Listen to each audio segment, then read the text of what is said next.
ડેડિયાપાડાના આપ ધારાસભ્યને હાઈકોર્ટનો ઝટકો। આપ એમએલએ ચૈતર વસાવાની જામીન અરજી ફગાવતી હાઈકોર્ટ। ચૈતર વસાવાના પીએ હિતેન્દ્ર વસાવાના જામીન પણ નકાર્યા।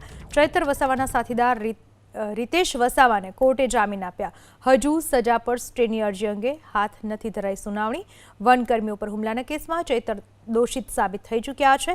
ચૈતર વસાવાને વનકર્મી પર હુમલાના કેસમાં થઈ ચૂકી છે 7 વર્ષની સજા। રાહત આપવાથી સમાજમાં ખોટો મેસેજ જવાનું હાઈકોર્ટનું અવલોકન। સેશન્સ કોર્ટનો ચુકાદો હાઈકોર્ટે યથાવત રાખ્યો। ચૈતર વસાવાના ધારાસભ્ય પદ પર સંકટ યથાવત। ચૈતર વસાવાનું ધારાસભ્ય પદ થઈ શકે છે રદ। ડેડિયાપાડાવાળા કેસમાં જે ટોટલ 9 આરોપી હતા એમાંથી 6 આરોપીને પહેલાં જામીન મળી ચૂક્યા હતા। 3 જણા જેમાં ચેતરભાઈ વસાવા, જીતેન્દ્ર વસાવા અને રીકેશ વસાવા 3 જણાના બાકી હતા। એમાં આજે 3 જણની હિયરિંગમાં જે પતી હતી આપણે 2 અઠવાડિયા પહેલાં આજે જજમેન્ટ ઉપર હતી અને કોર્ટે આજે 2 જણાના જીતેન્દ્ર વસાવા અને ચેતરભાઈ વસાવાના જે સસ્પેન્શન ઓફ સેન્ટેન્સ છે એ રિજેક્ટ કર્યા છે અને રીકેશ વસાવાના ગ્રાન્ટ કર્યા છે।